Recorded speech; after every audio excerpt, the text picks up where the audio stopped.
बिहार में एक मुद्दा मैडम बहुत ही गर्म है।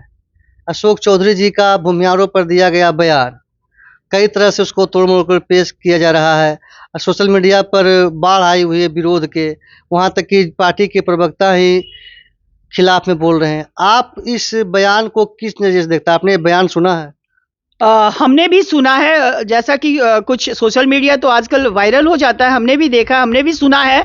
और जिस समय सुन रहे थे तो मुझे भी बहुत बुरा लग रहा था और अंदर से लग रहा था ये क्या हो रहा है, इस देश में ऐसा क्या हो रहा है। बिहार जिसके वो लोग जानते हैं, हमारे गर्व करते हैं बिहार को, और यहाँ जात पात में बट के लोग कर क्या रहे हैं। राजनेता ऐसा नहीं होता है।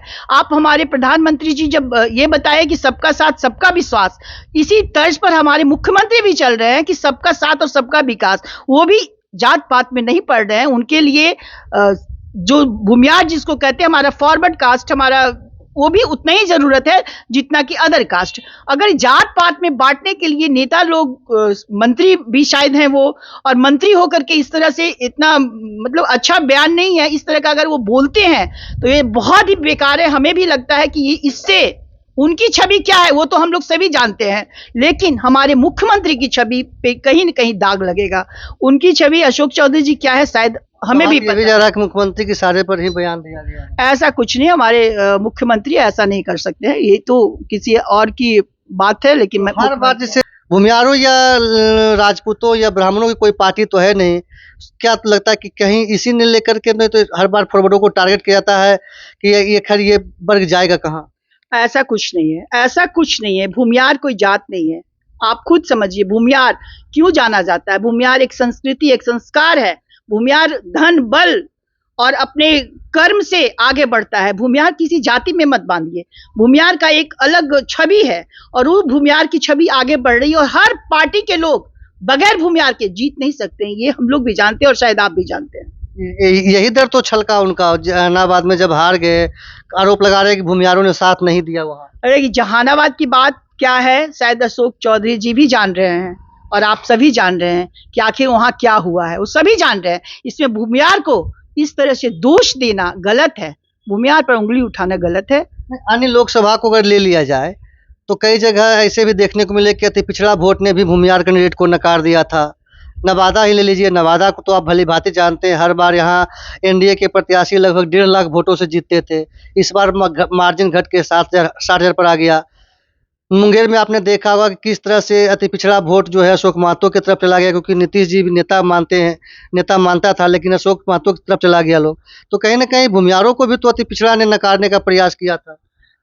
देखिए कुछ तो जो आप बता रहे हैं उसमें सत्यता है, लेकिन सत्यता जब हमारा परिभाषित ना हो जाए तब तक हम उसे सत्यता नहीं मानेंगे।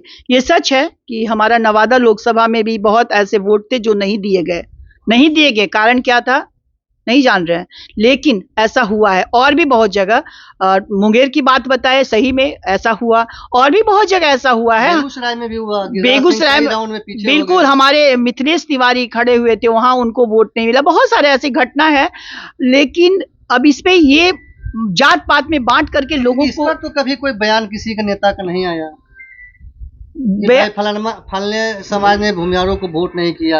ऐसा कुछ हुआ भी नहीं है, ऐसा कुछ नहीं हुआ है कि भूमियारों को वोट किसी और समाज ने नहीं किया। हमें जब दूसरे समाज के भी लोग वोट दिए हैं, बहुत प्रचुर मात्रा में जो देना चाहिए वो नहीं किए हैं, बट बिना दूसरे समाज के भी वोट के बगैर हम लोग जीत नहीं सकते हैं। ये सही बात है, ये सच बात है, इसको भी मानना पड़ेगा। क्या लगता है कि इससे 14 में चुनाव हुआ, 19 में आपने चुनाव देखा होगा, 14 में आपने लगभग 30-32 सीटें जीती लोकसभा की, 19 में आपकी पार्टी ने 40 में से 39 सीटें जीती। तो वहाँ का जात पात रहता तो फिर 39 सीटें भाजपा को कैसे आती?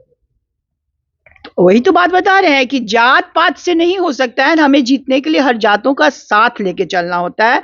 हमारा तो अब भारतीय जनता पार्टी जात नहीं जमात की राजनीति जमात, मैं ये बता रही हूं कि हमारे भारतीय जनता पार्टी हमेशा सबका साथ सबका विकास करता है, और हम लोग में एक दूसरे से पूछते तक नहीं कि आप किस जाति के हो, जमात की बात। और नेता वही होता है जो जमात को लेकर चलता है, किसी एक जाति विशेष पर टारगेट नहीं करता है। चौधरी जी को अपनी बातों से पीछे हटना चाहिए। बिल्कुल, चौधरी जी अगर इस तरह से बात बोले हैं, हालाँकि उन्होंने बार-बार कह रखा है कि हमने ऐसा नहीं बोला है, पर नीरज जो उनके ही पार्टी के हैं, प्रवक्ता हैं, नीरज जी ने भी तो यही बताया है कि उन्हें ऐसा नहीं बोलना चाहिए, उनकी पार्टी के प्रवक्ता हैं। तो बिल्कुल अगर ये ऐसा बोले हैं तो आहत है भूमियार समाज के लोग और भूमियार को आहत ना करें। ये थे हमारे साथ पूनम शर्मा, कई सारे मुद्दों पर बेबाकी से अपनी राय इन्होंने रखी।